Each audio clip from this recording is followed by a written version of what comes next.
আল্লাহু আকবার। আউযু বিল্লাহি মিনাশ শাইতানির রাজিম। এই দোস্ত থাম, ওই দেখ ওইখানে একটা লোক নামাজ পড়তেছে। হ্যাঁ, নামাজ পড়তেছে তো কি হয়েছে? আল্লাহু আকবার। চল আমরা ওই লোকটার সাথে একটু মজা করে আসি। চল। দোস্ত পানির বোতলটা দে তো। আল্লাহু আকবার। এই নে শালার মুসল্লি। এ চল চল চল, এখানে আর থাকা যাবে না, তাড়াতাড়ি গাড়িতে উঠ। আসসালামু আলাইকুম ওয়া রাহমাতুল্লাহ। আসসালামু আলাইকুম ওয়া রাহমাতুল্লাহ। আল্লাহ, জানি না কে বা কারা আমার সাথে এই কাজটা করছে। তুমি তো সবকিছুই দেখো, তুমি এর বিচার কইরো। আমিন। বুঝলাম না ওরা আমার সাথে এরকম কাজটা কি জন্য করলো। আমি তো নামাজ পড়তেছিলাম, ওদের আমি কি ক্ষতি করছি? আল্লাহ, তুমি ওদেরকে হেদায়েত দান করো।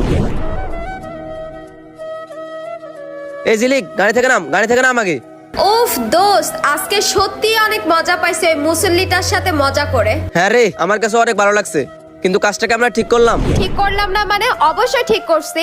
এরকম একটু একটু ফাজলামি তো আমরা করতেই পারি। এই বয়সে যদি ফাজলামো না করি তাহলে কোন বয়সে করব? তারপরও লোকটা তো নামাজ পড়তেছিল, নামাজের সময় আমরা এই কাজটা করলাম। আমার মনে হয় আমরা কাজটা ঠিক করে নি রে। আরে ধরো, যা হবার তা তো হয়েই গেছে, এখন আর এত চিন্তা করে কোনো লাভ আছে? তারপরও এটা আমার কাছে ঠিক মনে হচ্ছে না। আরে এসব কথা বাদ দে না। আর শোন না, তোর সাথে না আমার একটা কথা আছে। কি কথা বল? আমাকে না বাসা থেকে ফর্ম ফিল আপ করার জন্য টাকা দিছিল, আমি না সেটা খরচ করে ফেলছি। আমাকে কিছু টাকা দে না। হায় রে, ফর্ম ফিল আপের টাকা পর্যন্ত তুই খেয়ে ফেলছিস। আসলে কি বলবো তোরে। আচ্ছা হয়েছে তো, তুই আমাকে টাকা দে, আমি তোকে পরে ফেরত দিব। দে 5,000 টাকা দে। আচ্ছা দাঁড়া, এই নে, এখানে 5,000 টাকা আছে। আরে এটা কি হলো?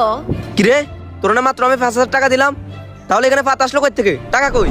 আরে আমিও তো কিছু বুঝতে পারতেছি না, তুই মাত্রই তো আমাকে 5,000 টাকা দিলি, পাতা হলো কিভাবে? হায় রে, আল্লাহ আমাদের সাথে এটা কোন ধরনের পরীক্ষা নিচ্ছে। আমরা মনে হয় ওই লোকটার সাথে বাজে ব্যবহার করছি, যে এজন্য আমাদের সাথে এরকম হচ্ছে। তোরা আমি আগেই বলছি এটা করা আমাদের ঠিক হয়নি, কিন্তু তুই বললি এরকম একটু একটু মজা আমরা করতেই পারি। আসলে লোকটা তো নামাজ পড়তেছিল, নামাজের সময় এই কাজটা করা আমাদের উচিত হয়নি। আল্লাহ মনে হয় আমাদের পরীক্ষা নিতেছে রে। আমি যাই, ওই লোকটার কাছে যে আমি মাপ চেয়ে আসি। আচ্ছা ঠিক আছে, যা। ভাইয়া একটু দাঁড়ান, আপনার সাথে কথা আছে। জি আপু, বলেন। ভাইয়া, ওই সময় যে আপনি নামাজ পড়তেছিলেন আর ওই সময় যে আমরা এসে আপনার সাথে ফাজলামি করলাম, তার জন্য আমাকে মাফ করে দেন ভাইয়া। সমস্যা নেই আপু, মাপ চাইতে হবে না। কিন্তু আপনারা আমার সাথে যেই কাজটা করছিলেন, এই কাজটা কি ঠিক করলেন বলেন? আমি কি আপনার কোনো ক্ষতি করছিলাম? কোনো ক্ষতি তো করিনি। আমি রাস্তার সাইডে নামাজ পড়তেছিলাম, আমার সাথে এই কাজটা না করলেও পারতেন। আমি যদি আপনার কোনো ক্ষতি করতাম, তাইলে যদি আমার সাথে এই কাজটা করতেন তখন আমি মেনে নিতাম। আমি আপনাদের কোনো ক্ষতি করি নাই, তাইলে শুধু শুধু আপনারা আমার সাথে এরকম কাজটা কি জন্য করলেন? আপনারাও তো মুসলিম, আপনাদেরও উচিত নামাজ পড়া, পর্দা করা, তা না? আপনারা উল্টে আমার নামাজ পড়াতে ডিস্টার্ব করতেছেন, আমি যেন সমস্যাতে পড়ি এরকম কাজ করতেছেন। এগুলো করার তো কোনো দরকার নেই, তাই না আপু? আমারে যে ভিজাই দিছেন, ভিজায় আপনাদের কোনো লাভ হয়েছে? না ভাইয়া, আমরা আসলে বুঝতে পারি নাই, আমাদেরকে মাফ করে দেন। আচ্ছা ঠিক আছে আপু, ভালো থাকবেন। আচ্ছা ঠিক আছে ভাইয়া।